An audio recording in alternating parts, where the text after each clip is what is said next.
The Utah Jazz don't seem to be willing to lower their asking price. And I was told by a source over the weekend with the Utah Jazz that they are planning on having Donovan Mitchell and Mike Conley in training camp when it opens in late September. And now, what does that mean to you? Well, what that means to you is that the Jazz have a very high bar for trading Donovan Mitchell. And if you're the Knicks, that bar seems to be too much to ask and to meet. And so that trade has not happened yet. And if you go back over the timeline of this situation with Donovan Mitchell and the New York Knicks, it is very clear that the Knicks have been frustrated for some weeks, as we reported back in July, that Leon Rose became frustrated with Danny Ainge in the process of trying to make a trade with Danny Ainge. And let me tell you, Leon Rose is not the first guy to feel that way, because Danny Ainge has been, over his career as an executive, one of the most difficult guys to make trades with. Yet somehow, some way, he's able to trade Rudy Gobert to Minnesota for Alex Rodriguez and a package of picks, right? So the Knicks wanted to get a Donovan Mitchell deal done. They are looking for an iconic player to call their own. Yet Danny Ainge has not come off of his asking price, and everybody has been debating who's got the leverage and who needs a deal more. Well, apparently the Utah Jazz, as we have been reporting for 6 to 8 months now, aren't so keen on trading Donovan Mitchell. And as we speak right now, Jazz sources tell me they are planning on having Donovan Mitchell in training camp because they simply don't have a need, and there is not enough value in a Knicks trade to move Don on to the Knicks. So if you're a Jazz fan, I would plan on seeing Donovan Mitchell at training camp unless, Jake, the Knicks completely change their position and they offer significantly more for Donovan Mitchell. Yeah, and I think this is what we've been hearing. This is the conversation we've been having with the Utah Jazz and Donovan Mitchell and this whole trade situation. And I think that, again, I'm just going to keep saying it. I think Danny Ainge deserves a lot of credit for his stubbornness, if you will, his ability to be steadfast in the asking price and in what seems to me committed to his plan, which right now, based on behavior, again, just going off of what we've seen, what we know, what's been put in front of us, the plan to me, based on what we've seen, is to keep Donovan unless they get some kind of ridiculous offer that matches Danny Ainge's price. And so, like we've said, and like I've specifically been saying, it feels like the Knicks want a discount off of that price. And I'm telling you, that's not going to happen. Danny Ainge is not going to give away his best player for anything less than what he feels is fair and maybe above fair asking price. So that's why I say, I think that, for the Jazz fans, I know there's kind of two camps around Donovan Mitchell. There's one camp that says, hey, let's trade this guy. He doesn't want to be here. He didn't play defense, whatever. Not a Donovan guy. Get him out of here. And then we have the other side that says, hey, this guy's been our best player. Yeah, he had a rough season, but he's shown us what he can do, and there's a lot more there. Into that sector of the fan base, I would say you're probably going to get that. I think you're going to get at least another half season of Donovan Mitchell, because I do think there's an opportunity to make a deadline deal potentially, because these talks aren't going to go anywhere. That's one thing we definitely know. The Knicks and the Jazz will keep talking. It will just be an ongoing thing. But I think the question, being that that's the case, is how do you, if you're Donovan Mitchell and you're Will Hardy and you're this coaching staff and you're the guys that are worried about winning basketball games, how do you set all the Knicks stuff aside? How do you set aside the offseason noise and the offseason happenings to just focus on playing basketball? Just focus on putting the ball in the hole to win basketball games. That's what I think is the challenge in front of this new look team this year. Yeah, and I personally think, and again, this is just my opinion, I think, based on what I've been told by sources at the Jazz and sources around the NBA, the Jazz have never really shown a willingness to move Donovan Mitchell. There, of course, have been talks. Obviously, the Knicks and the Jazz have been talking, but the question that is interesting to me is, are the Jazz asking too much in return for Donovan Mitchell? And I would say no, they're not. And again, as we've been reporting for a couple of weeks, the tipping point on this thing seems to be Quentin Grimes with the Knicks. The Knicks have taken Quentin Grimes out of any trade conversations.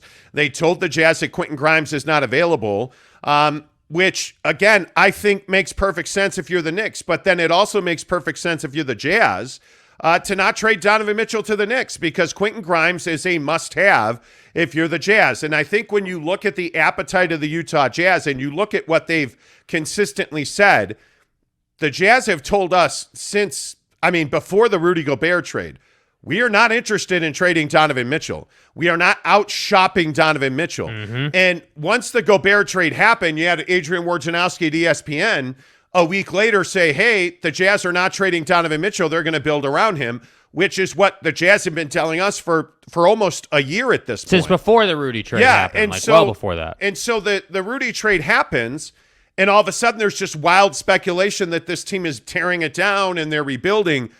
I will tell you again that I had a conversation over the weekend with a Jazz source who said, we've never been operating from a place of we're tearing it down, we're completely rebuilding. The Jazz have never been operating from a position where they are trying to put themselves in a place to get the number 1 overall pick in the 2023 NBA draft. That's never been their goal. I'm going to say this again. Their goal has been to get their financial house in order, to acquire talent that allows them to compete, and to make financial sense of what had been completely a flip situation where you were paying an exorbitant amount of money and getting very little in return on the basketball floor for that money that you were putting out. That was their number 1 goal. They felt like with that Rudy Gobert deal that they were able to do that, and they were able to get tremendous value in return in the form of draft picks. But Jared Vanderbilt is a guy that I think the Jazz want to hang on to. And so when you look at, are the Jazz asking too much for their players?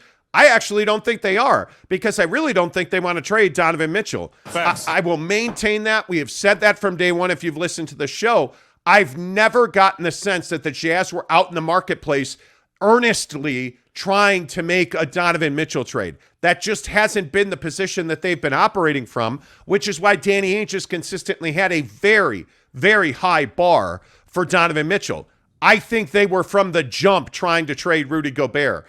And I think one of the reasons that they were able to get such a big return for Rudy Gobert was there were a lot of teams who valued Rudy's defense without necessarily valuing their offense. If you're the Minnesota Timberwolves, he fit right into a need, and you feel like he's the cherry on top of that cake. That's not the situation with Donovan Mitchell. Donovan Mitchell fits with one team and only one team in the NBA, and that's the New York Knicks. And the problem for the Jazz and the Knicks really at this point is Donovan Mitchell being traded to the Knicks doesn't make them a championship caliber ball club. So for them to give up what the Jazz have asked for, which is a package of players centered around Emmanuel Quickley and Quentin Grimes with 6 first-round picks, doesn't make a lot of sense because the New York Knicks aren't then winning a championship. And to me, Jake, that's the biggest reason that I think this deal hasn't gotten done. Yeah, and I think the fascinating part of that process you just laid out about how Danny came in, and then you saw the Gobert trade happen, but they made that trade without the thought process of, hey, we're tearing it down. That's not what they were trying to do. That's where I kind of think once the Gobert trade happened, that's where I think things went awry with the public perception and the media of like what they were doing. And I also want to say, I think Danny Ainge knew that was going to happen. And what I mean is I think Danny Ainge is savvy enough to have known, hey, I know the Utah marketplace, specifically the Salt Lake City marketplace. I know how fans and the media in this town are going to react. They're going to go right to, hey, we're burning this down, and then that's going to spread across the league. And then what have we seen? So Danny makes the Rudy Gobert trade. Absolutely, in my opinion, fleeces the Timberwolves, got a ton of value back, too much probably by league standards. And then now what have we had for... Man, I mean, when did Rudy get traded? The 1st of July or the 1st of was it the 1st of July? 1st of July. Yeah, 1st of July. On July 1st, Rudy Gobert got traded. So now we're in a place where what's today's date? The 8th. I mean, it's been 6 weeks now, and we haven't had anything happen really in the NBA outside of DeJounte Murray. And so my point is, what I'm getting to is that Danny Ainge knew the waves he was going to create with that Rudy Gobert trade. And he's been happy to sit here on a price for Donovan Mitchell and let the league twist. And I don't think that there's anything wrong with that. I think that's a position that the Jazz haven't really found themselves in for probably the longest time. I don't know what the number would be, but at least a decade. You haven't been in control. You haven't been in the catbird seat. And that's what I think the biggest win is right now. Well, and again, if you're just tuning into the show, we're talking about the latest details on the Jazz and the Knicks and Donovan Mitchell. And the Utah Jazz told me over the weekend that they are planning and they are operating with the assumption that Donovan Mitchell is going to be on their roster. He will be a Jazz man when training camp opens. That's the way that they are operating. And I think the only thing, from what I understand, that can change that is if the New York Knicks dramatically come up in what they're offering for Donovan Mitchell. And I think the other thing that is so very clear right now is that Mike Conley has very little trade value across the NBA. The Jazz are also intent on having Mike Conley in their camp. I mean, I think they realize that when training camp starts, there's a real good likelihood that Mike Conley is going to be a Jazz man as well, because they have found no suitors for him. There has been, whether it's no trade value, however you want to shape this conversation, whether it's no trade value or they haven't gotten the value that they've set on Mike Conley, they have not been able to trade Mike Conley at this point. And again, this goes back to conversations that we've had. I think they have a Patrick Beverley trade in place. It's simply a matter of waiting for the moratorium on trading him, which is at the end of August. Once that date passes, the Utah Jazz have a trade in place, from what I understand, for Patrick Beverley. That deal will be consummated. I think if I had to guess now, I would put it at 70-30. Donovan Mitchell and Mike Conley are Jazz men when training camp starts. And I think they look for a Mike Conley deal once, the season starts and right up until the deadline. And I think Donovan Mitchell is very much going to depend on which way this team goes. Because if they come back to camp as they are constituted now, they're not going to win very many games because they're not going to be very good defensively. My guess is that as we get closer and closer to training camp, Danny Ainge will continue to remake this roster. Yeah. And I think somehow, some way, Bojan Bogdanovic is going to end up on the LA Lakers or the Miami Heat. And I think if that happens, the Jazz will be part of a 3-team trade, and it'll be interesting to see where they go. The other interesting thing is that my Jazz sources told me over the weekend that they were not keen to pay off Russell Westbrook, that there is not enough value in the marketplace for Russell Westbrook. Like, I mean, they're looking at 2 first-round picks, and I was told that they are not going to buy out Russell Westbrook if it's only 2 first-round picks. Well, and I just don't think that Danny views the organization in that way. I think that, and again, this is kind of what I mean when I talk about, hey, he made one trade and now everyone thinks they're burning it down, which I just disagree with. I've always said, I don't think until you trade Donovan Mitchell, you're not burning it down. You're just simply retooling. You're changing the way Donovan Mitchell essentially plays on the floor with the guys around him. So the idea that they would just take a salary dump in Westbrook just to pick up a couple of picks and as part of that ship out Donovan Mitchell never made a lot of sense to me. And I think that it's not a smart move with the the timeline and the workflow that you're on right now. And furthermore, what I'd also say about Conley and Bogey is it's not lost on anybody that those two had a bad year last year, right? And I think it's 2 different situations. Like, I think with Mike Conley, the league thinks that he's probably done. The league thinks that he's probably, at the end here. I think with Bojan Bogdanovic, I think the league thinks, hey, this is a guy who is capable of throwing up 50 when we're suffering injuries, but this is probably a guy whose best use is to put him in the corner on a contending team and let him knock down that 3. And I think, his talent, frankly, if I'm being honest, watching all that Jazz basketball last year, I feel like they wasted Bojan Bogdanovic's talent to a certain extent. He did not get enough touches consistently enough. He's not somebody that was getting, I don't know, even 5 chances, 8 chances to shoot the basketball on any given night, depending on who they were playing. So that's why I say I do think that there's an opportunity to trade Bogdanovic if they want to, but I think Mike Conley is a trade deadline guy. You got to get him out there, get him going, let him have a great first half, and then move him at the deadline. That's what I think the plan would be. Yeah, and I think when you look at Mike Conley's situation, I think that Bojan Bogdanovic is in the same spot. Like, yeah. You've reached your crescendo with them. Right. Like, you've reached your highest best use for Mike Conley and Bojan Bogdanovic. And I think Bogey's got value around the league. I think there are probably 3-4 teams that are interested in him, and I think the Lakers would love to add him. I think the Lakers would really enjoy having Bojan Bogdanovic stand in the corner and knock down 3-point jumpers. Well, when's the last time they had a guy that could shoot at that rate? I mean, it's been since what, Cantavius, since the bubble? Yeah, I mean, I think the thing that is so obvious when it comes to the Utah Jazz is I just think they don't have a real desire to trade Donovan Mitchell. And I go back to what we've talked about for months and months.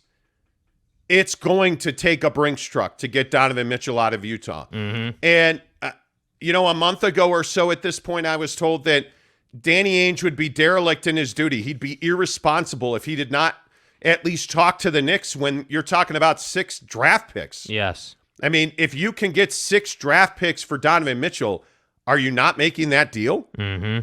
I would tell you have to make that deal. And if you're getting quickly Quentin Grimes and Toppin, I think you have to make that deal. And then you're going to take the veterans in return that make that deal financially available to you. Because remember, when you're in the situation that they're in, you have to take money back in return to balance that trade. So my feeling is that's probably a Cam Reddish, Evan Fournier kind of deal. That makes a lot of sense for the Utah Jazz. It makes a lot of sense to do that trade. It makes zero sense to do that trade for Evan Fournier, Emmanuel Quickly, and 3 draft picks. That makes no sense because Donovan Mitchell is very clearly working in earnest to prove a point this coming season. So you are in no hurry to trade him because if Don comes out and he averages 30 points, and if Don comes out, look at all the tape of him working mid-range. Right. Look at all of the evidence that he is in spectacular shape. Look at how good he looks in Europe with Adidas right now. He's on a tour in Europe with Adidas, Donovan Mitchell is. Yeah. He looks phenomenal. I'm for real. He looks shredded. He looks stronger. He looks like a guy who's on the nutritional grind. He looks like a guy who's worked on his mid-range game. Donovan Mitchell's going to come out and he's going to score 28 to 30 points a game. Right. You want that guy on your team. B, if he does that, what happens to his value? It skyrockets. Yep. So it makes sense for the Jazz to hold that bar exceptionally high because they don't want to trade him. And if they do trade him, they're going to get a haul in return. It just makes common sense to operate the way the Jazz are operating. Yeah. So I feel good about it. Let's get your comments in here. Good morning to everybody watching the show. Happy Monday to you. This is the Monty Show. We are live every weekday. If you're new to the show, and I know we get a lot of new listeners on this show or viewers on this show every day on YouTube and on the podcast, we are live 6:30 Mountain Time, 8:30 Eastern Time. And we kind of go as long as we want to go. There are no rules. There are no rules. And hey, when you have partners like Barbecue Pit Stop and Devery Davis at Academy Mortgage, you can kind of do whatever you want. So if you guys ever want to kick it, we'll flow. That's what we're doing. We love your comments on the show. If you're here right now, please give us a thumbs up. And if you're not already, please subscribe. We would love to have you as a subscriber on this show so that you see all of our content. By the way, I see one of the contents asking us about the casuals group. Yes, casuals getting cut is a real thing. We actually started it. I think we have 25 or 30 people in our group on Instagram. If you'd like to join our fitness group, we're doing this cut, getting in shape. Yes. As we work hard to get ready for Hawaii. And you know what today is, right? Today is what? Today is leg day, bro. Today is leg day. Today's leg day. The grind's going to be real. You'll see some content on leg day. If you go back into our playlist, you'll see the Casuals Getting Cut playlist here on YouTube. There's a chest workout in there. There is also, what's the other workout that's in there? There's you not being able to lift 5 pounds in a bench press, right? Yeah, I mean, I'm obviously a weakling. I don't really lift like at all. So, we've got back day as day one. Yeah, back and shoulders. Back and shoulders. Back and shoulders, that's right. And then we did bench. What do you bench? Yeah, not enough. I know. Thanks. By the way, I'm happy to tell you I'm not as old as you are. Yeah. Ruff's official, good morning to you. He says, how can you tell someone is working on their mid-game from how they look? Well, you should listen to what I said, Ruff's official, and then you would know the answer to that question. So, Yeah, I mean, there's been a lot of video simple. of him. I mean, we played it. What does how he looks have to do with anything in his mid-range Yeah, game? I mean, so this is the beauty of YouTube. And again, I would say for all the new listeners as well, I would totally highly encourage you to, if you have time, to go back and check out what we said on July 1st about Rudy and all the other events that have happened. But if you have been watching the show, you know that I think it was 2 weeks ago or so, We played a bunch of video of Donovan Mitchell working with Chris Brickley on his mid-range game. It's also been well noted that he's been working with his body guy, David Alexander. For those of you who don't know who David Alexander is, go ahead and Google him. World-renowned body guy, works with a ton of NBA guys. Donovan's been working. There's just no doubt about it. I think that's what we need to see from him this offseason. What's up, James Knight? Good to see you. Daniel Sturgis, good to see you. Kurt Myers, Greg Hawkins. My guy's going to be stateside. It's like almost there's a disturbance in the force when Greg Hawkins actually comes back to the U.S. So looking forward to that, buddy. Shiron26, good to see you, my friend. Troy Cushing says, good morning, Monty and Jake, the best jazz talk show. Keep up the great work. What's up, Troy? Appreciate you. Ryan Buckley, appreciate you, Teddy Wayman. Lot of people in this morning. By the way, Greg Hawkins says Cam Rising better than Jaren Hall. Okay, we'll talk about that. We'll get to that. We will get to that. We'll talk about that coming up here. 20, 30 minutes. Yeah, we'll get there. Let's see. Tanner Plummer says, morning, guys. Thanks for doing the show. Appreciate you. Good morning from the East Coast, Top Junkie says. What's up? Give me some news that brings Donovan Mitchell home to Connecticut and the Knicks. Yeah, that's probably not going to happen Here's the tough thing. And you know, honestly, like I would love nothing more than to get any type of news out of the NBA. I'm not even just talking Utah Jazz, like anything. That's what I mean when I say, hey, Danny Ainge did the Rudy Gobert deal. He knew what he was doing. He knew the waves he would create. He knew how it would affect the league. And now we're here with, weeks left until camp starts again, right? Like, I think it's just the control factor that Danny Ainge has right now is truly incredible, in my opinion. It is. And I think he's exerting that. M. Alvarez, good morning to you. He says, great weekend cut. Yes, indeed it was. Yes. Rudy Sanchez says the Jazz need to keep Mitchell no matter what, unless the Jazz get another star because of all these future draft picks are not guaranteed victories. Yeah, and I think that's what the Jazz are doing. I mean, they're telling the Knicks, hey, if you want to give us 6 picks and 4 players, let's roll. And if you don't, we'll take Donovan Mitchell to training camp. And isn't that how it should be, though? Yes. That's how it should be. I think there's been a lot of conversation around like, hey, Danny's asking for too much. Like, why would he ask for this much if they want to trade him? Because they don't actually want to trade him. If they're going to trade him, it has to be for some ridiculous price. It makes perfect sense to me. Spencer Morgan says, what about the reports of a 3-way trade with Westbrook, the Lakers involving Westbrook? May not happen, but the reports are the Jazz are prioritizing picks and young players on short contracts. My problem with that specific report, Spencer, is that, and this is kind of what I was saying a couple minutes ago, Danny Ainge doesn't view the Utah Jazz and specifically doesn't view their situation and where they are. He doesn't view them as a buyout team. He doesn't. You're not because the problem is in that deal you would be shipping out Don as part of that deal. Yeah. So you're telling me that Danny's price is here. But then Danny, according to this report, is going to be willing to, bring on Westbrook and buy him out, send out Don and pick up 2 picks? Send out Don and Bogdanovich like that, and only get 2 first-round picks. That doesn't align with what the goal is. Why would you make that trade when you can trade Donovan Mitchell to the Knicks for they're offering 3 first-round picks, a young player and a veteran? Why would it just doesn't make sense, dude? And by the way, I'd also say to the point you made about the Jazz prioritizing picks and in specific type of contracts, I think Danny Ainge doesn't really care what type of contract it is as long as he has flexibility within the cap and as long as they have cap space. That's what Danny Ainge prioritizes. Yeah, I mean, it's pretty obvious they want younger talent. I mean, they're not out looking to acquire veterans. I mean, their only interest in Russell Westbrook, from what I understand, is to buy him out. They would not want him on their roster. Yeah. So I don't see that makes a whole lot of sense. And I think there's a lot of wild rumors out there. We hear some of the things that we hear that we don't. It's kind of crazy. It is kind of crazy. The rumors that float around the Utah Jazz, and it's shocking to me that Jazz fans latch on to, oh my God, they're going to trade Donovan Mitchell to the Lakers for Russell Westbrook in a 9th round pick in 15 years. Like this ridiculousness about, well, they want to trade Donovan Mitchell now because he's going to walk away in 2025.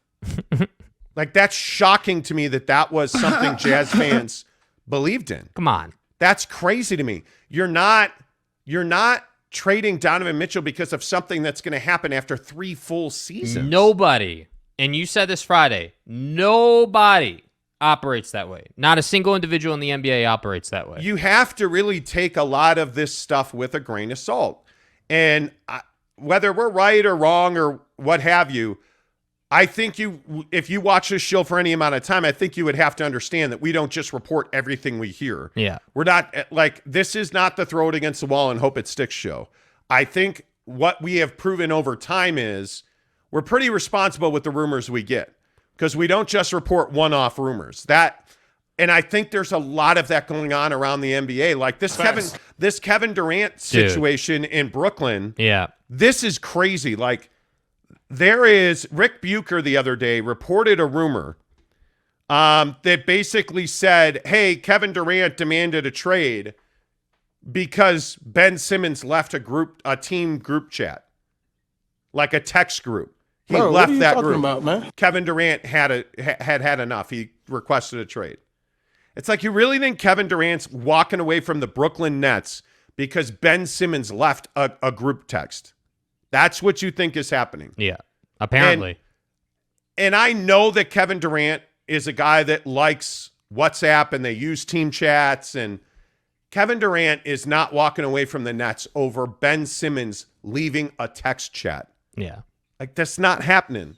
Like, you just have to be careful with the stuff that's being reported. By the way, what do you think's going to happen with your boy Kevin Durant? Yeah, I mean, according to reports, he met with Joe Tsai. You know, that meeting that we were kind of talking about last week apparently did happen, and apparently, allegedly, Kevin Durant reaffirmed his desire to be traded.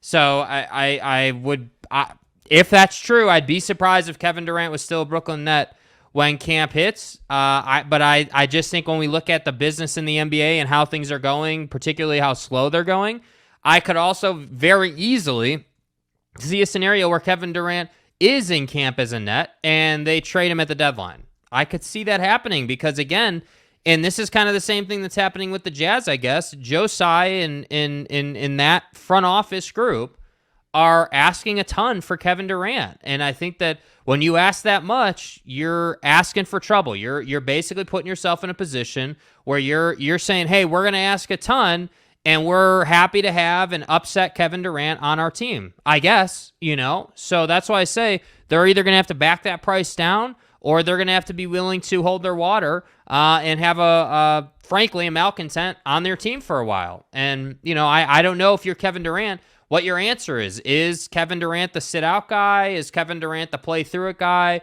And, you know, frankly, excuse my language, be an asshole guy, like, hey, I'm going to play through this. I'm here for me. That's it. Like, be that guy all year. Like, I don't know. We've never seen it out of Katie, so I don't know what he's going to do. But if you ask me, hey, what do I think's going to happen? I think that they will move him somehow, some way before the season starts. Yeah, I just don't see how that trade happens. I mean, again, I just ask, who's going to make that trade? I think who's got the assets to make that deal? The Nets are going to have to come down on price. I think when it's Kevin Durant, so this is the difference. Donovan Mitchell is not on the Kevin Durant, LeBron level in the league. When you're Kevin Durant, you have power, you have influence, you can do things as a player, and I just think that it's just not feasible for a franchise to sit there and have you upset half the season. My feeling is they will not trade him before the deadline. And I don't think Kevin Durant's a guy you trade midseason. I don't. That whole situation has been perplexing from the beginning. Like, that was the Ben Simmons trade made very little sense when it happened. Like, I understand why they traded James Harden, but if James Harden is truly in the shape that he appears to be in, and if James Harden can be if he can be 25 points, the Sixers are probably going to win a championship with that roster. I mean, with the way that Tyrese Maxey's playing, with the way that, you know, the health that we saw from Joel Embiid at the end of this year, with James Harden losing weight, looking like he is really working on his game. Like, when you look at the way these guys work in the offseason, they show you very particular tape. They do not, and I understand that, and you got to take it with a grain of salt. I totally agree. You look at the body transformation on two guys, Kyle Lowry and James Harden. And both of those guys they were. First team all fat ass. But I'm telling you, You look at James Harden now, and he looks like a different body type. He looks like a guy, and that's why I say about Kevin Durant, like these trades, how many of these guys in the NBA are on prove-it deals now? Here's my deal, though, with James Harden, and I don't disagree with anything you said outside of the championship thing. That's, I think, James Harden's biggest problem. He's never proven to be a guy that can carry a team to the promised land. If you got to the NBA Finals and you lost, okay, that's one thing. Totally get it. It's the NBA Finals. That's going to happen. But you haven't even gotten to, close to the NBA Finals. Like, the closest you got was, I think, the Western Conference Finals against the Dubs, and you flamed out. You went 0 for 27, and that's the tough part for me with James. I just think that with Kevin, at least you can say, okay, yeah, this guy's won. He's been there. Yes, did he ring chase? Sure, but at least he can say he's been there. He's won. He's done things. That's the biggest difference between these two, and that's why I say someone has to give in the Nets Kevin Durant situation. Either the Nets are going to give, they're going to lower their price a bit in an effort to get a deal done, or Kevin Durant, frankly, is just going to have to stick it out. That's what he's going to have to do. He's going to have to play through it and just continue to do him. But see, I think the biggest issue is the Sixers cap. Like Tobias Harris at $37 million. Yeah, that's a problem. That's a huge contract. I mean, you look at Joe, you look at PJ Tucker. They've added quite a bit, and I think it'll be interesting to see if they are somebody that comes back and you feel better about their situation. Like I look at some of the numbers that they have on their cap right now. Like PJ Tucker at $10 million is a really nice ad for them. Yeah. Absolutely. Like I look at some of the things that they have done there, and if you look at some of the numbers, and I believe heavily in Tyrese Maxey. I really do. I think his game translates. So, like, I could see James Harden winning a championship with that team because I don't think he's going to be their second best player. I think Tyrese Maxey and Joel Embiid are going to be their top two players this coming season. I look at Brooklyn. I don't know what you do. Kevin Durant's not the issue there. It's Kyrie Irving. Mm-hmm. I mean, Kyrie Irving and his BS, I'll see you in training camp thing that he did with his opt-in was embarrassing. Yeah. Frankly, it showed a lot about who his character is. Oh, what a loser. Yeah, that's what it feels like. So I think Brooklyn is in a bad situation. And if you don't trade Kevin Durant now, I don't see how you make that trade in the season. You're not trading Kevin Durant in the season. Like, that just doesn't. But this is what we said about James Harden, Like, I don't disagree. Logically speaking, it wouldn't make sense to trade him in season. James Harden's never been Kevin Durant. I agree. James Harden was a problem for the Nets. You had a problem in Philly and you had a problem in Brooklyn, and they solved those problems conceivably at that point. Obviously, it didn't work out for either side. That much is very clear. But if I'm Brooklyn, the thing you have to ask yourself is, if we start the season, isn't the worst case scenario for the Brooklyn Nets if they start the season with Kevin Durant and Kyrie Irving and they're the best team in the East? Yeah, it's a problem. That's the worst case scenario. Yeah. Because what if Kevin Durant still wants a trade? What if Kyrie Irving's, the typical jerk that we think he is, and he still wants a trade? Like, you're in. Oh, what story are you going to tell the fans when you trade Kevin Durant middle of the season when they're a top 3 team in the East? Because they will be. They will be. I just don't think you can do it. You trade Kevin Durant now, or you don't trade him until next summer. Yes. And next summer, by the way, I think it's going to be a lot more. You're going to be a lot more able to make bigger trades because of who's going to be a free agent. Yeah. I would. And this brings me back to the Lakers and LeBron James. Look at this situation. Are you going to extend LeBron James, and are you going to pay him $90+ million over 2 years? Because at his age, he's eligible for a 2-year max extension.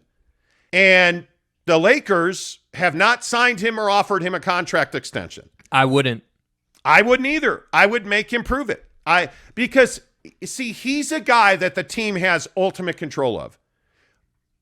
If you don't win a championship this year, why are you bringing him back? You are absolutely FUBAR on your salary cap if you're the Lakers. You have no flexibility. You're paying guys who cannot produce for you in LeBron James and Anthony Davis. So let's say you bring them back. They win a championship this year. Great. Back up the Brinks truck. Give LeBron whatever he wants. Go get Bronny. Okay, everything's great. Right. But if he plays 40 games this year because his body breaks down, if Anthony Davis plays 30 and you're out of the playoffs again, what possible good could a 2-year extension at like $90+ million do for the Lakers? That's not what we're about. That doesn't make a lot of sense to me. So when I look at this Kevin Durant situation where everybody's like, oh, he demanded a trade because of a text group, or I think we don't know a ton that goes on behind the scenes.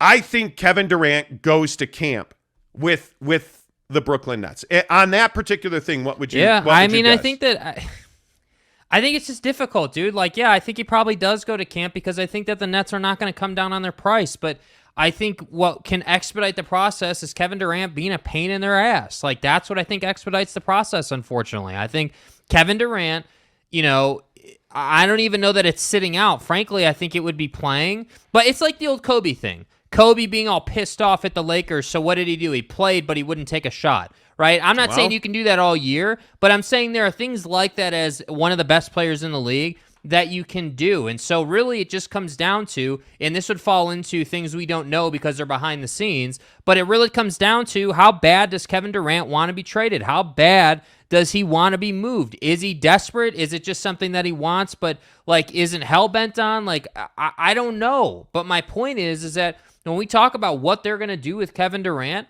it depends on where Kevin is. If Kevin is like, hey, I'm going to sit out the whole season until you trade me, then yeah, they're probably going to trade him before the season starts. If Kevin says, I'll play, but I want to be traded by the end of the year, then obviously he's going to play, and they'll go about their business. I just think it's one of those things where we don't know what Kevin's sentiment is, and I think ultimately that's what defines how quickly they will trade him. All right, let's get your comments in here as we talk about the biggest stories in the NBA. If you're just tuning in this morning, some of the stories that we're covering, obviously, we're talking Utah Jazz basketball this morning as we're based in Salt Lake City. There are new details on the Jazz and the Knicks' attempts to make a deal. A lot of people have said that the Knicks and Jazz have not talked in a month. I'm here to tell you that's not true. They talked several times last week. They have gotten no closer to a deal. No deal for Donovan Mitchell is imminent or close at this point. And I was told by Jazz sources over the weekend that they are planning and they are, proceeding forward as though Donovan Mitchell is going to be in training camp with the Utah Jazz come the end of September. So it does not appear at this point that the Utah Jazz and the Knicks are close to making a deal. And it seems the only thing that would change that situation is that the Knicks somehow find an appetite to move up their offer significantly, because Danny Ainge has not come off of the fact that Quentin Grimes and 6 first-round picks is a starting point for a Donovan Mitchell trade. And I think clear on that? I think what Danny Ainge would like is he would like Obi Toppin, Emmanuel Quickley, Quentin Grimes, and Cam Reddish, along with 6 first-round picks. And the Knicks have not gotten anywhere close to that deal. So does this trade happen? My guess is you're 70-30, 75-25, that Donovan Mitchell is going to wear the note for training camp this year. I would guess he would be a Jazz man when training camp opens. And the other thing I think is pretty significant is the Utah Jazz have no interested teams in their efforts to trade Mike Conley. They have 2 interested teams in the Lakers and Heat, supposedly interested in Bojan Bogdanović. They have deals that they can make. I was also told over the weekend that the Jazz have a deal in place if they'd like to make it for Patrick Beverley. So we'll see what happens in those situations. But the Jazz certainly have not changed their ask on Donovan Mitchell. Let's see. Kaiser Soze 718 says, guys, come on, man. Even on the decline, KD is better than Donovan Mitchell. Yeah. I think right now, yeah, I would absolutely agree with that. I think that Kevin Durant's the best scorer in the NBA. Yeah, I wouldn't he's the say best that he's scorer in the declining world. yet. I think that he's probably got 2 to 3 seasons left at this level. Yeah. Ruff's official says if the Jazz are intent or were intent on keeping Don, the Jazz would say that. Why would they say that? Why would they say that? I love this argument. This is just such a why would they come out and say we're keeping Donovan Mitchell? What's the point of that? How does that benefit What's them? the win for them in saying we're trading Donovan Mitchell? What's the win for the Jazz coming out and saying anything publicly? What's the win for Donovan Mitchell? We had this conversation last week. I want to stay in Salt Lake City. How'd that work out for Rudy Gobert? It doesn't. There's no good to it because the Jazz don't have a good relationship with the media in this town. So they really don't have anybody that helps them. So who are they going to go to? Is Danny Ainge going to go do talking sports all of a sudden? How would that work, right? Like, why do you think Ryan Smith has not said 2 words to anybody all summer? Not 2 flipping words. Yeah. All summer. What Jazz executive has done an interview this summer? Not a single one. Why would they do that? There's no upside. None. Even when they introduced their draft picks, what did they say? Absolutely nothing. Why would they? It makes no sense for them to say, oh, yeah, we're keeping Don. Why would they say that? And by the way, what's the only thing they did say? Justin Zanuck all those weeks ago now. There's no intent to trade Donovan Mitchell. Justin Zanuck, the general manager of the Jazz, said. Mm-hmm. I'm not trying to be cryptic. And now everybody knows you've talked to the Jazz or to the Knicks for the last 6 weeks. How's that make you look? Like, there's no winning when you speak publicly. If Don was intent on staying, he would say that. Don will be traded. Same thing. It makes no sense, Ruff. None at all. Eric and Raleigh, good morning to you, friend. He says, Kevin Durant is not the, quote, play through it guy. Well, now with load management, why would you play through it at all? There's no reason to. And I think if you are Kevin Durant and you're on the Heat or the Suns or the Warriors, did he not play through it with the Warriors? Yeah. To the point where his Achilles shredded? Yeah, I think he is, frankly, the play through a guy. I think he's more than you think he is. Kenai Johnson, what's up? Ainge gets the credit he is due. It's not his fault the Timberwolves traded the farm for Rudy Gobert. It's not his fault at all. Nope. It is what it is. Let's see. Kaiser Souza 718 says, if I were the Knicks GM, I would rather try to get KD or a player with more size.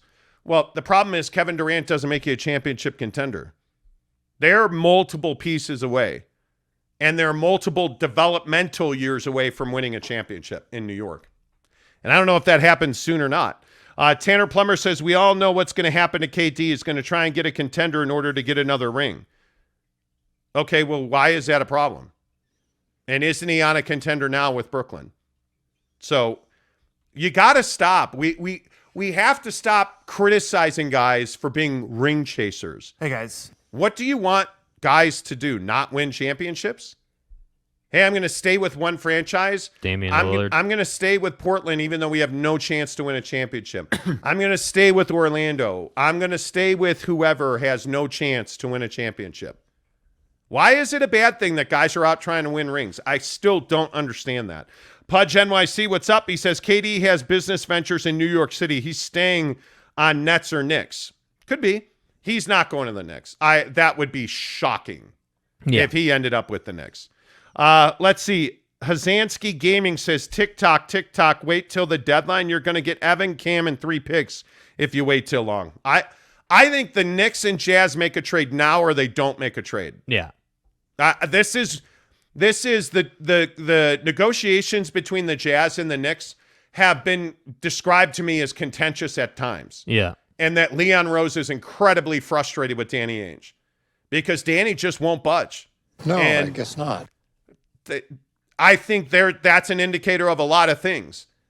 But I think that Leon Rose is as savvy as an operator as Danny. He's proven that he's not going to make a trade that's not good for the Knicks. And I actually think if you're a Knicks fan, you're in good hands with Leon Rose. I think he's handled this exceptionally well. If you're a Knicks fan, I'd feel very good about what Leon's doing. Let's see. Cash Out James says, go ahead and take 2 first-round picks with Tyler Hero and Duncan Robinson. And that's actually a really good point. Like, if you don't make a trade with the Knicks, who are you going to make a trade with for Donovan Mitchell? Well, I think you have to wait. What none of us are talking about is Donovan Mitchell's value is going to go up, assuming that he proves it this year. And that's what I think, you can't measure yet. That's what I think you can't. Well, and he's only 25 years old. Yeah, I just think you can't measure right now, like, hey, what is the league's perception of Donovan Mitchell going to be when he's, got 28 to 30 a night, he's doing 8 to 9 dimes a night. Like, when his numbers go up, how does the league view him? Because I think right now the league is saying, hey, this guy is not grade A material. This guy is a second cut player, and we're not giving you 6 picks and 3 players for that kind of guy. So that's why I say give it time. Let's see. CAA Mafia says Durant is probably worth 7 first-round picks, and Utah wants 6 for Spida.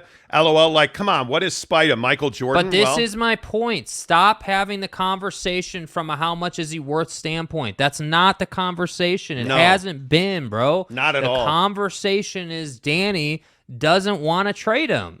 Like, we have to stop. We can't forget this dynamic. Everyone wants to just approach it from, well, they're asking some ridiculous price for Donovan Mitchell. They really think he's worth that much? No, they don't. What they think is they don't really want to trade him, and if a trade is going to happen, a team's going to have to get silly with it. That's the situation we're talking about. So let's stop with, hey, what do this whole assertion that they think Donovan Mitchell is Michael Jordan or whatever the hell was just said. That's not what's happening here. Not at all. I just think Danny Ainge knows what he's got, and he's got the ability to do whatever he wants. I mean, This is Danny Ainge's team. Why would he take anything less than what he wants? Kaiser Soza says, so y'all say the Nets need to come down on the price, but the Jazz shouldn't? I think if you're the Nets, the problem is you have one of the best players in the history of the NBA telling you he doesn't want to play for you anymore. And he's not 25, and he's a guy that's had several significant injuries. Kevin Durant's at a completely different time and space in his career than Donovan Mitchell. Don is 25. He's proven nothing, and he's a guy that the Knicks really want. Why would you lower your asking price? Because you don't really want to trade him, but you would trade him if you got an offer that blows your doors off. If you're the Nets, you're in a situation where you don't have flexibility because you don't have salary cap space. You're locked in with Kyrie Irving, and you're in a situation where Kevin Durant's come to you and said, I'd really like to get out of here, and I'd really like to be traded. And you went public, again, reason number 1 million not to talk to the media. Yeah. You went public and said you're going to do everything you can do to work with Kevin Durant to make a trade. And you still haven't made a trade. And now he's met with Joe Tsai, the owner, and by all indications renewed his trade demand. I want it. So you talking to the media did absolutely no good. So you're in a situation where I agree with you, Jake, that I think the Nets have to trade Kevin Durant now, or you're not going to be able to do that. And it's crazy. This is one of those rare situations where if you win, you lose. Yes. If the Nets are a top 3 team in the East come the trade deadline, now what? Now what? Are you going all in? Are you trying to sell Kevin Durant when he hasn't been a buyer of anything you've been selling for 2 months now? I don't think you're going to have the ability to do that. Let me pose this question. What happens if they are, let's say, a 3 seed in the East, right? Does Kevin Durant's, thought process on leaving change? If they're winning, is there a situation where Kevin could withdraw his trade demand for now? Like, that's what I think is really interesting and at play. And that's why I say the Don situation and the KD situation are completely different. Don hasn't asked for a trade. Kevin's asked for a trade. Don is not a top-tier player. Kevin is a top-tier player, right? Like, Don is still playing for the first team he's ever played for. Kevin's been on, like, 8 teams or whatever the hell it is, or 6 teams. I can't even remember now. But my point is that it's 2 different situations. So it's not that, we're saying that the Jazz somehow, have a better player in Donovan Mitchell over Kevin Durant. I'm not saying that at all. What I'm saying is that Danny has immense leverage over the Knicks, and Danny doesn't have to move on anything until he wants to. That's the difference. The Nets have to move on this. The Nets have to get something done if it is true. The reports that have come out that have said, hey, Kevin Durant renewed his trade request with Joe Tsai over the weekend. If that's true, because I'm not 100% convinced, but if that's true, the Nets have to move. That's the difference. It's not hard to understand. Yeah, I don't see why we can't look at these situations as 2 very different, very unique situations where I simply believe Donovan Mitchell can bring you a larger return because you don't have to trade him. I think Kevin Durant's going to bring you a smaller return because I actually think you have to trade him now. It's leverage, man. Who has the leverage in the situation? This is not confusing. ON says delusion at its finest. Nets take less for KD after signing a 4-year deal. The 4-year deal is what helps you on Kevin Durant. It's not what hurts you. That 4-year deal for the club you're moving him on to helps you because, and I also think one of the things that you have to talk about is how is this going to change the CBA that's coming up for negotiation? The collective bargaining agreement, the contract between the players and the owners. This Kevin Durant situation is going to change those negotiations. Yeah. I don't think there's any doubt about that. It's going to change the tenor and the tone of those negotiations. Let's see. Cody Strickland says, "Gotta go, boys. Need the beats for the gym." Well, all right, Cody, buddy. Go get that, my man. Go get that. Absolutely, you should go get that. I did miss one earlier. My apologies. True Story Jay gives us a $5 tip and says, "You not getting 6 picks and picking the player you want. Find a team who can give you the picks the Knicks can. You won't 4 picks in Grimes, Cam, and Evan. You don't want Cam Reddish and Evan Fournier on the Jazz. The Jazz don't want those 2 players. I think what the Jazz want is I think they want 6 picks. They want Quentin Grimes and Emmanuel Quickly. That's what they want. And now, is that what you get? No, but that's what they want. And if the Knicks truly want to trade him or trade for Donovan Mitchell, they're going to have to give Danny what he wants. Dude, this is like buying a car. I hope we all understand this. Because I don't feel like a lot of people in the comments are picking up what we're explaining here.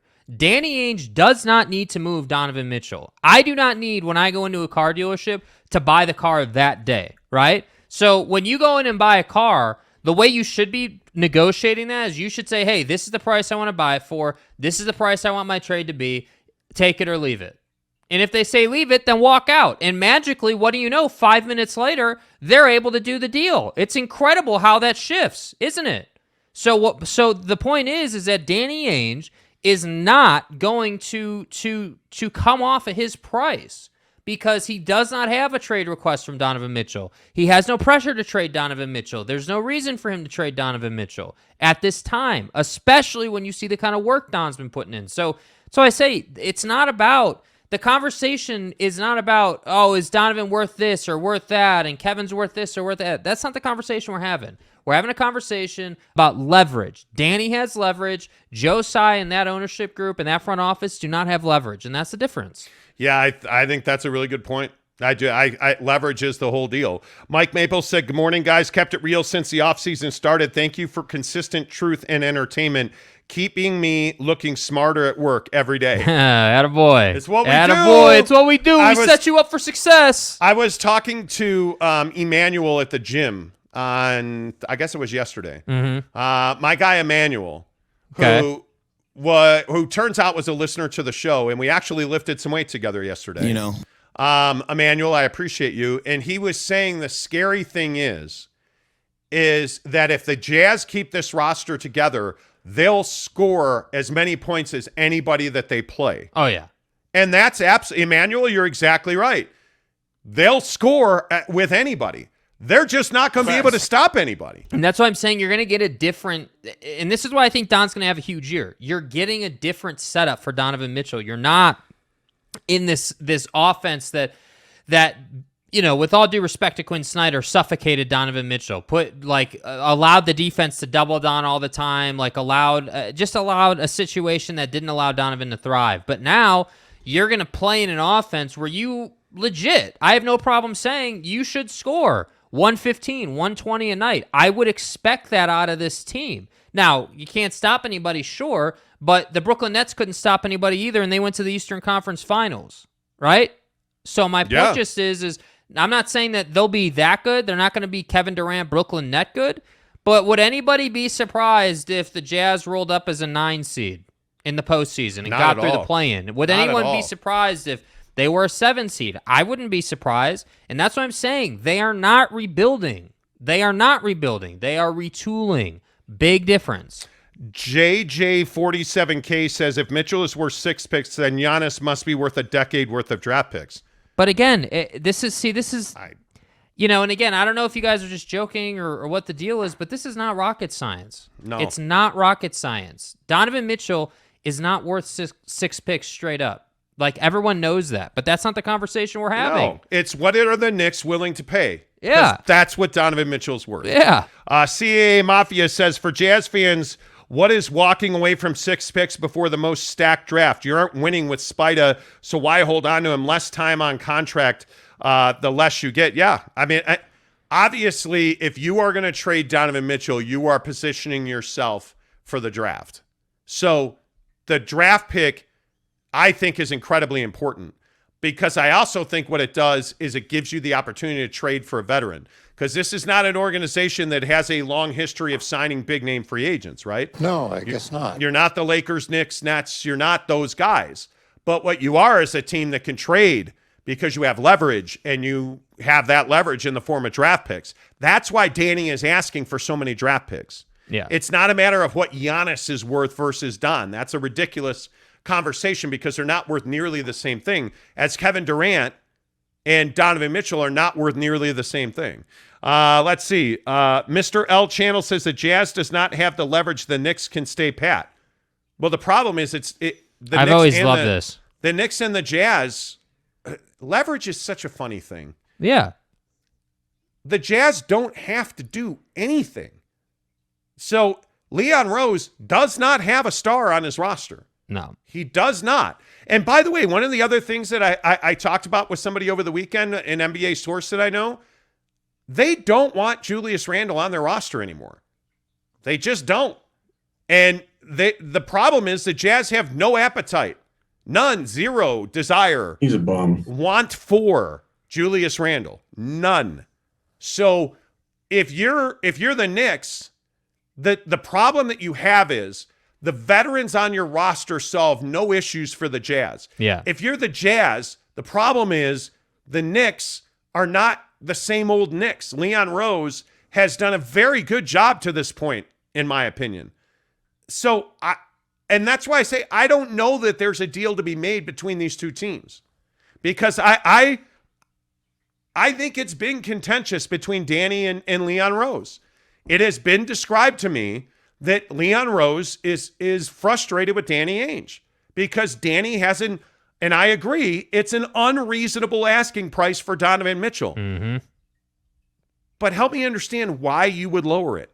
Donovan has not asked for a trade. Donovan has not demanded a trade. Donovan has not said 2 words about not wanting to be in Salt Lake City. That's all made up conjecture and opinion.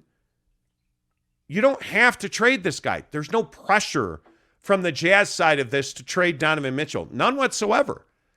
I think if one side has more leverage than the other, it's not by much. It is not by much. This is a very even situation where the Knicks have the assets to go do just about anything they want.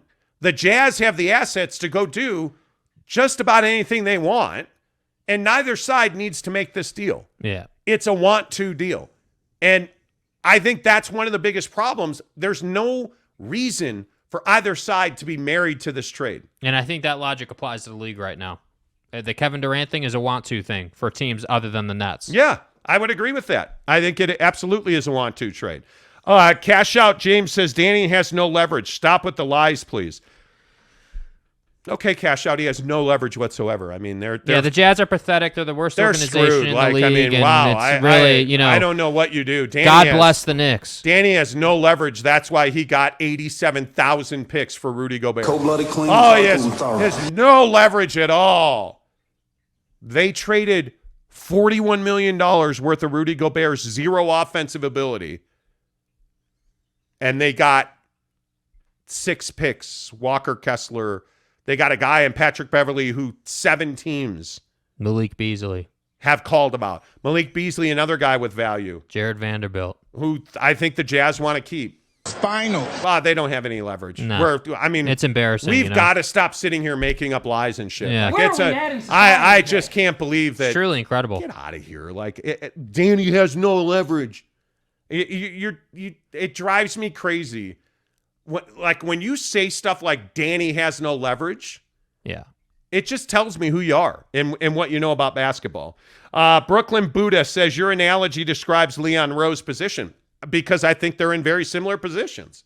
Leon Rose has a lot of draft capital. Everybody mocked the Knicks because of the deals they made on draft night. Well, for once, it looks like the Knicks had a plan.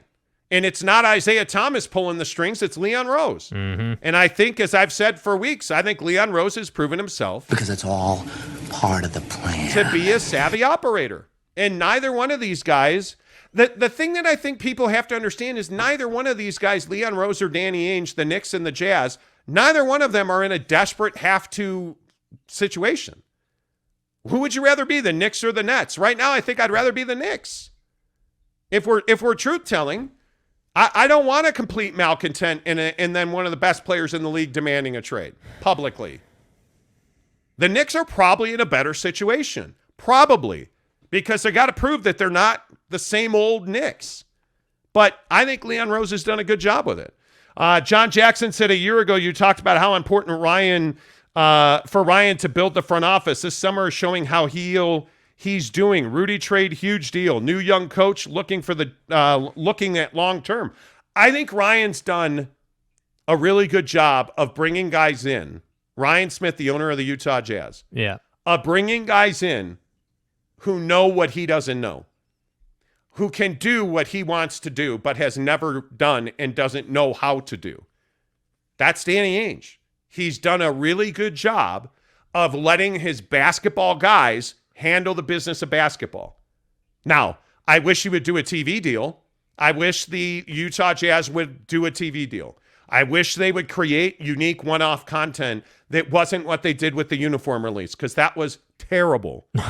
I wish they didn't have terrible uniforms that were bungled. It's garbage. And so we're a year away from the Purple Mountains. Like, I wish that you had done a better job with that. Just release the Purple Mountains immediately. I wish that the Jazz had a better, what's the right way to say this? I wish the Jazz were in a better position to create good content. Yeah, no, that's not going to happen. Because they're not.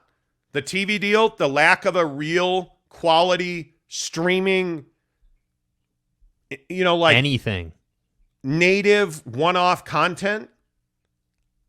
I wish that existed. I really hope we're not on AT&T Sportsnet again this year. I really hope. Somehow I think we will be. You're a billionaire, bro. Spend some of that bread and start a TV channel that people care about.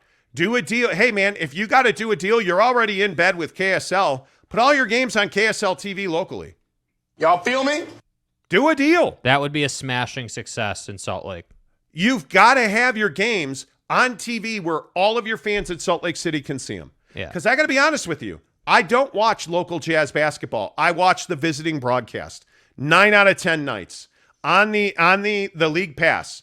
I subscribe to DirecTV League Pass. I watch the visiting broadcast. Y'all feel me? I don't have to watch AT&T Sportsnet, so I don't. Yeah. That's the situation you're in.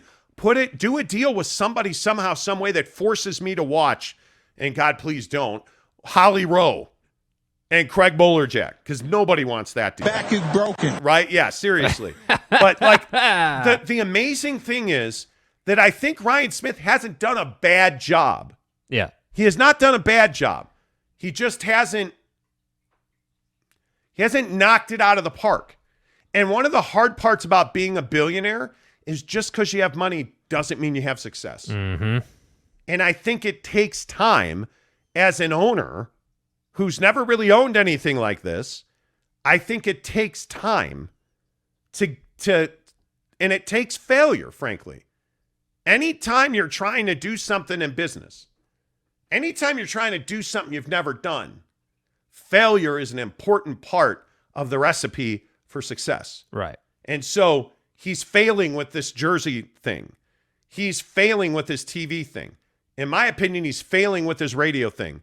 The Jazz should not be on the Zone. The Jazz should be on KSL radio. Yes. That's the reality of it, right? You're in bed with KSL. Bonneville, who owns KSL, manages his own sports networks now. Be better. You have a radio broadcast that, frankly, is probably more listenable than the TV broadcast. Oh, I completely agree. I know we get comments all the time. People saying, hey, like, I watch the physical game on TV, but I have the radio, playing for the play-by-play. Yeah. We get that all the time on this show. Like, people say that all the time in season, and I think that it's just frustrating because you're an NBA team. Like, I could kind of understand, like, you know, a G League team or any sort of, like, minor league team maybe not having the resources or maybe not quite having the capabilities, especially coming out of the time that we can't talk about on this show because YouTube doesn't allow it. Could kind of understand that, but we're moving on from that time now, right? Like, it's time to sort of take that next step forward, and I just think that, you know, the Lakers have, what is it? What do they call it? Inside the Lakers. Inside the Lakers. Yeah. Like, you have, like, the Knicks, as an example, have MSG Network. Like, you have all these teams, the big boys have the big boy stuff. Look at the Yankees on Yes Network. Look Yeah.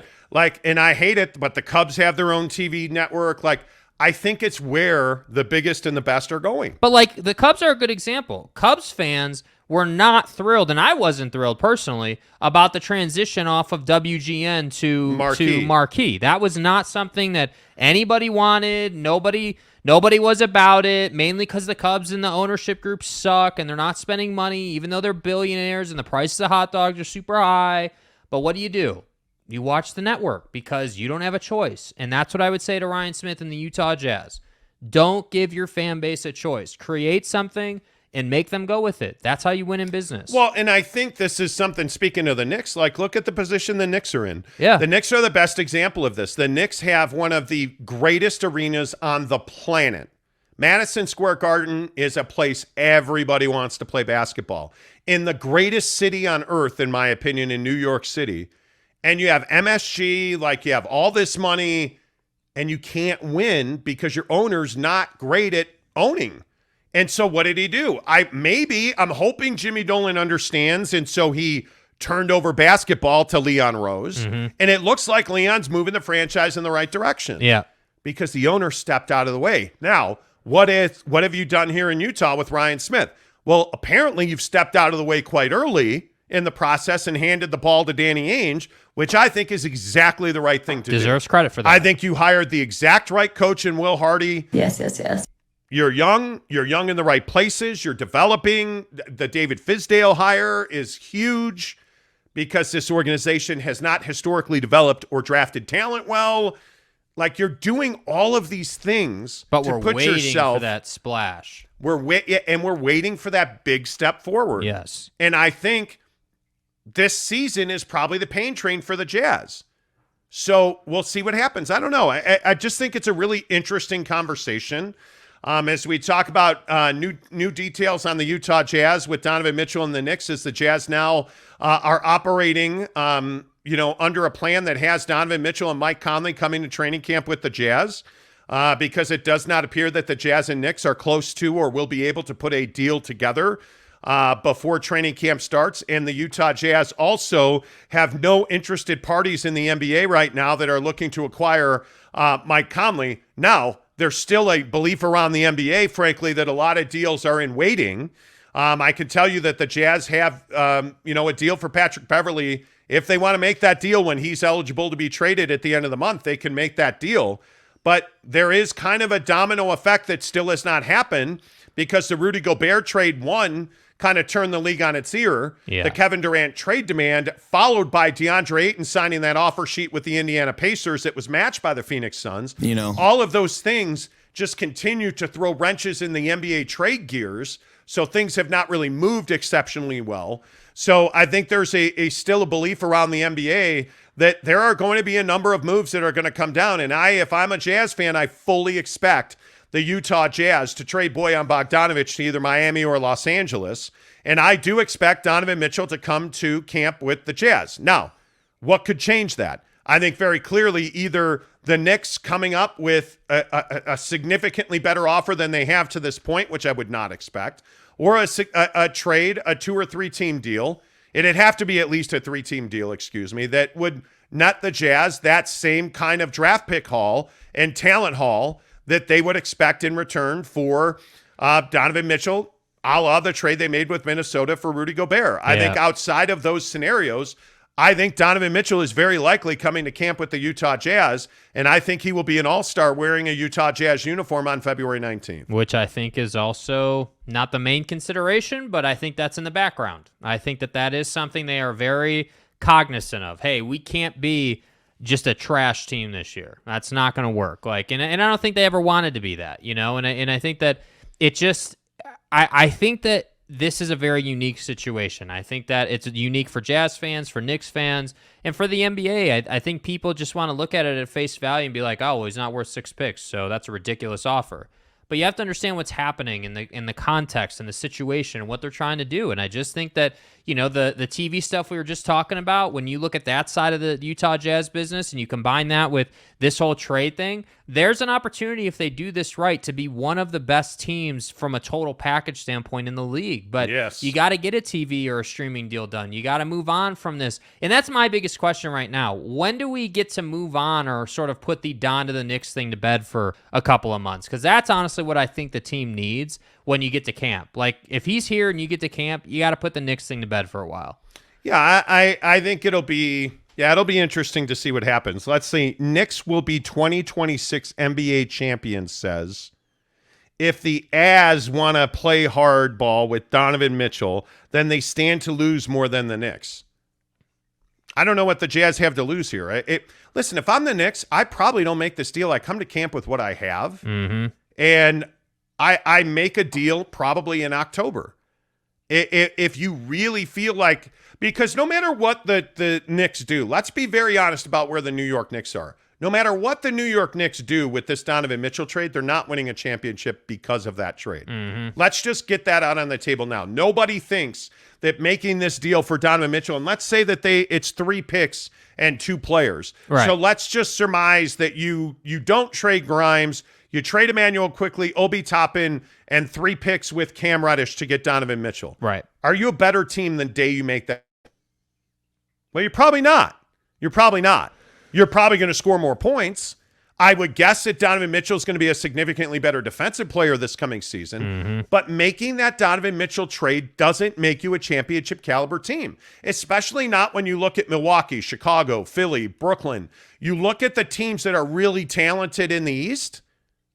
My guess is the Knicks are at least a year away from that. But if you're Leon Rose, you have all the relationships across the NBA to get you more talent that you can acquire either at the deadline in October or right now today. You don't need the Donovan Mitchell deal. No, I guess not. If I'm Leon, I'm walking away from this deal, as I've been told that he has done. I would walk away from this deal, and I would hang on to what I have because you have a good mix of veteran players. I'm curious to see what the long-term place for Derrick Rose on that team is. I don't know, man. I don't know. I think he needs a home. Well, listening to ESPN New York the other day, they were not exactly confident that Derrick Rose would be a Knick or would be a Knick for the full season. And I know that Tom Thibodeau really, I don't know how much influence he has on player movement there. I'm curious how much voice Tom Thibodeau has when it comes to who's on his roster and who's not. Because I know, obviously, he's had Derrick in several spots. As a Bulls fan, trust me, Tom Thibodeau has had Derrick Rose in several places. I've got to believe they have a good relationship. I got to believe that Tibbs would like to have Derrick Rose back. I think Derrick Rose is a very interesting figure in Knick country right now. I think Obi Toppin is one of the more controversial figures in Knick country. How many Knick fans really value him? So if you acquire Donovan Mitchell, but it costs you Grimes and Obi Toppin, let's say, is that a deal that Knick fans are going to be happy about?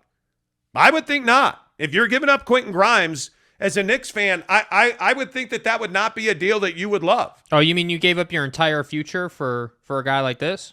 Yeah. That's a problem. I wouldn't be happy about that either. Yeah, I mean, and then you have to kind of look around the scope of the league and figure out, well, hey, if I had to guess today who the best team in the East is right now.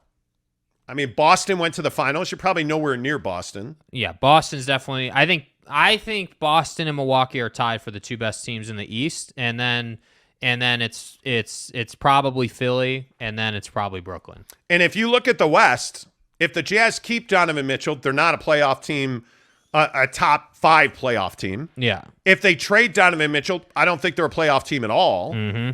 I mean, there's just the two teams just don't have urgency to get a deal done, or it would have been done. And what I would say is if you're the Knicks, you want that KD deal to get done because then I think that gives you more options and more leverage in the conversation. If KD leaves and that deal happens and now you've got another established thing, then I think that helps you. But that's why I keep saying this, and I don't mean to be repetitive about it, but Danny really has set the price for the league, and that's kind of crazy to say on a deal surrounding a guy like Rudy Gobert, with all due respect to Rudy. Like, you know, it's just wild that's basically, again, outside of the DeJounte Murray deal to Atlanta, that's really the only other deal we have. And that deal really, in my opinion, flew under the radar. I don't really feel like that rocked the boat. Yeah, I would agree. I think it's very interesting where the NBA is right now because, I mean, popularity-wise, I don't know that the NBA has ever been more popular than it is right now. I mean, I think all this player movement and drama has been very good for the NBA.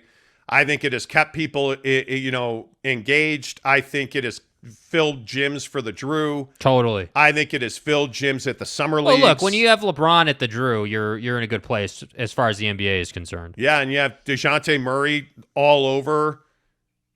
I mean, you're Paolo Banchero. Like, I understand you're young. I mean, yeah. My God. I mean, I think that, God. DeJounte Murray is on the Prove It campaign, in my opinion. I mean, the guy gets traded, and now he's busting people. And it was one thing when it was a 9-to-5 worker who was just out there playing. Okay, that's one thing. But when you're doing that to Paolo Banchero after what Paolo Banchero did, in the summer league and had all that momentum and everything, and people thought really highly of him, I get it. You're trying to establish yourself if you're DeJounte Murray. And I think that Trae Young, I got news for you, bud. You may not be the best player on that team anymore. I'm just saying, because when you put a guy like Murray on a better team with better talent around him, he can do better things. And I would apply that same logic to Donovan Mitchell. All right, let's run through a couple of these comments because you guys have done a great job today. Thank you so much for watching the show. If you're here right now, please give us a thumbs up and a like. It really helps the channel grow. And I just want to say thanks, whether you're a Jazz fan, and I see all the Jazz fans commenting, all the Knicks fans, thanks so much. We enjoy the conversation. Top Junkie says, let's all be clear. DM is stepping stone to a championship.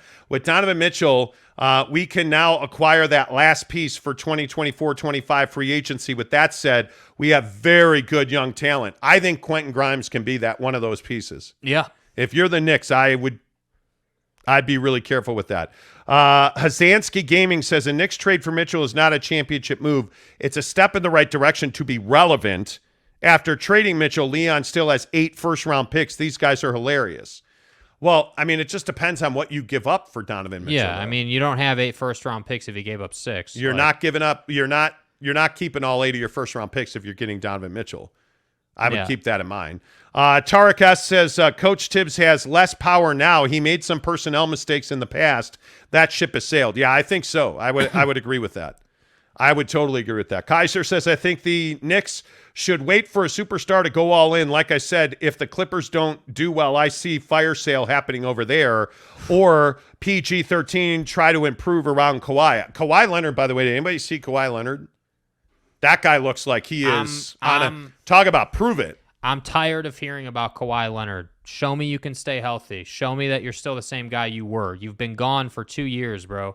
Like, I need to see that it's more than just, hey, you've been in the weight room lifting weights. I mean, he missed last year with the knee injury. Yeah, right? I get it. I get it. Joe Ingles did him dirty. I get it. But I don't really care. This is the league you play in. It's a physical league. Yeah. You're supposed to be this guy that plays really physical defense. Like, obviously, you're an NBA champion. You've done it. Like, great. Like, I don't doubt what Kawhi's done. But what I'm saying is moving forward, if you're the Clippers, you can't just roll out and say, yep, Kawhi's back. He's the same guy. No, I need to see that. I need to see the shot making. I need to see him come back and play that kind of defense. Because the only guy, frankly, that has shown that he's there and healthy and ready to go is Reggie Jackson. Because Paul George has missed time too. A lot of time. So I'm just telling you, Reggie Jackson is the only guy there who I'm like, yeah, that guy you can expect great results from. Yeah, we'll see. JJ47K says a lot of Knicks fans value Obi, Quickly, and Grimes and don't want none to go. But out of the 3, most would be okay with Grimes leaving. Really? I don't know, bro. I love Quentin Grimes, his upside, man. I don't know. If I'm the Knicks, I don't do a deal with the Jazz. I just think the asking price is Yep. You need to wait for more things to happen in the league, then come back. Quickly or Grimes? That's tough. Quickly is probably done more right now, but I think Grimes probably has the top end. Yeah, I personally would not be married to Obi Toppin. You can get bigs in this league, and I think you have Robinson. Yeah, who I love. So I just wouldn't. Oh wait, hang on, real quick. Ruff's official. Minnesota will definitely be one of the best teams in the East. Yeah, they will. They will. You misspoke one time. Like 3 weeks ago. And it's every day on the show. I love that. CAA Mafia says Nick's got all the CAA clients on speed dial, man. So wait, let me get this right. Hold on. Let me get this right. So let me get this right. First we get the CAA conspiracy. Then we get dudes leaving or they're trading him because of something that's going to happen in 3 years because he's leaving. Like, this is what I mean. There's so many conspiracies and, oh man, this is happening because the feeling around the league is this. Like stop, man. Look at this logically and just say, hey, the asking price is high because he doesn't want to trade him, right? And the Knicks don't want to come to that asking price. It's very simple. It's not hard. It is very simple. James Lee says, is Ainge not interested in Barrett because Ainge doesn't want to pay him? Or let's be honest, he's actually not even that good. I'm a Knicks fan, by the way. Well, I think RJ Barrett. Thanks for the tip, by the way. Yeah, thank you for the $5 tip. I think RJ Barrett he's good. Is he very good? Is he elite? Probably not. No. But he's one of those guys that you got to look at and be very careful because he feels like that guy that leaves and then for the rest of his career, like, stomps on your balls with a stiletto. Like, yes. He feels like that guy. I'm for real. He feels young still to me. He feels like a guy who's proven himself a bit, but still has a good bit of development that can happen to take him to another level. Little more body, and he's got if he becomes a consistent shooter, a really consistent, and RJ Barrett just isn't the New York Knicks guy. That's where I would leave it. I mean, I just don't think we've seen anywhere near the top of that talent tree yet. I think it's the New York Knicks, man. You got to have a superstar. You have got to have like a Bradley Beal. You have got to have a Jason Tatum. You have got to have if Don scores, but you see what I'm saying. If Don comes out and puts up those digits this year, man, he could be that guy. And I'm not I know that we lit Nick's world on fire the other week when we said that RJ Barrett wasn't a superstar, and I don't think he is. I'd rather have Donovan Mitchell than RJ Barrett. Agreed. The problem is, I think Danny Ainge, Danny Ainge, I've been told repeatedly, does not want to extend RJ Barrett. And the reason they don't want to take RJ Barrett back in a trade is because I think they view him as a short-term Jazz guy. Right. They would wind up either trading him, or I think they don't want to be married to him because he's not the best player on a championship team. And so if you extend him, and if you're going to trade Donovan Mitchell for RJ Barrett, don't make the trade because you already have a better player in Donovan Mitchell. Yeah. So, I mean, that's where I'd be on it. Let's see. Stuart Dearson says RJ Barrett was one of only 3 players to average 20 points at 20. I get it. Yeah. But I'm not saying he's a bad player, man. And I'm not even saying the reference to that stat is a bad take. I get it. The stat sheet says he's a good player. But again, I'm not a stat sheet guy, right? Like, yeah, Don's got to up his stats. It'd be great if he averaged 30 a night. But what are we really talking about here? What we're really talking about is Don needs to be someone that is respected in the league at a superstar level. That's what he needs to be. So if that means 30 a night, or if it's the LeBron recipe where you're 25 a night, but you've got 10 to 12 dimes, and 10 boards, okay, great. Whatever that recipe is, statistically speaking, to get to where you need to get to, great. Yeah. But I'm not going to sit here and say that RJ Barrett is somehow this great player because of whatever stat that was. I need to see RJ Barrett get to a level where I know that when he's got the ball in a leverage situation, it's going in. That's what you need to be. In the comments, RJ Barrett or Donovan Mitchell? I think it's Don all day. I don't even think it's close. I think it's a ridiculous conversation. I think Don is a superior player. Yeah. I agree 100%. I don't think it's close. Yeah. Let's see. One more. Tarnell Nettingham says the Jazz are shopping Mitchell. You guys are big capping. Okay. Well, cool. Go back through our YouTube channel and tell us what we've been wrong on over the last year. So the Jazz are shopping Donovan Mitchell. Lay that out for me. When you say they're shopping Donovan Mitchell, so they're out. So what you're saying is the Jazz are out calling any team that'll offer them anything for Donovan Mitchell. They want to make a Donovan Mitchell trade. Is that what you're saying? So why haven't they done that yet? If they wanted to move him, why didn't they do the Knicks deal? Why isn't he in Miami Heat? If they wanted to move him, why didn't they do any of the Atlanta deals or Chicago or any of these opportunities they had before the Minnesota Rudy deal got done? They're not shopping Donovan Mitchell. What they're doing is exactly what they should be doing. Hey, if you want to offer us a ton of this and a ton of that, we'll trade you Donovan Mitchell. But if you're only going to offer me a good deal, I'm not going to do that because he's already a really good player. So I would encourage you to try and explain, because he says you guys don't know nothing. Okay, we're stupid. We get that. Okay, cool. Yeah. So tell me how they're shopping Donovan Mitchell. That's pretty much self-explanatory. I would love to understand that. Tom Basilis says Donovan, buy a lot, even thinking for the future. Yeah. Scott Howard says keep Don, build around him. Stuart Dearson says, man, this guy's a troll. He is. RJ is 22, CM says, yeah, he's young. He is RJ Barrett's a young player. Donovan Mitchell's only 25 in this league. That's young. I think LeBron James is 59. I could be wrong.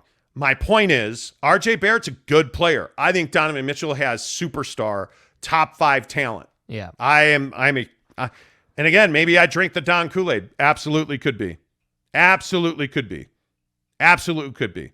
Let's see. Stuart Dearson also says, good job. Keep up the good work. I enjoy your takes. Respect your take on all things sports. Thanks so much. Appreciate that. 8 o'clock in the Mountain Region. Already. Good morning to you. Yeah, this show is flying by as usual. The biggest stories in sports this morning brought to you by our good friend Devery Davis at Academy Mortgage. Listen, my friends, if you're looking for a mortgage, why haven't you called Devery Davis yet? Our rates are back under 5% for mortgages.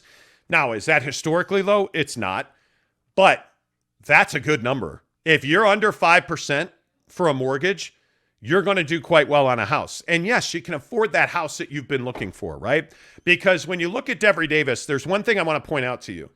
He's not just going to put a number on you and you're just going to be another guy and you're just another commission check. And that's not how Devery Davis operates, right? When you call Devery, you talk to Devery Davis. When you're sitting in front of a house, and I can only tell you my experience with Devery. When Devery Davis did my mortgage, I bought a townhouse. I was sitting in front of this townhouse. I texted him that MLS number. He said, hey, XYZ 123, here's where you're at. We were able to make a cash offer, even though we didn't pay cash. We were able to make a cash offer, and we won a bidding war. Remember, I bought this house in 2020. It was an all-out battle to win this townhouse. We did. And how did we do that? Devery Davis made us a cash buyer. We were pre-qualified, and he got the deal done for us, and we really appreciated that. And I've sent my friends to Devery Davis. I've sent my coworkers. I've sent everybody I know. When you need a mortgage, hey, man, go and call Devery Davis. 801-543-9666. 801-543-9666.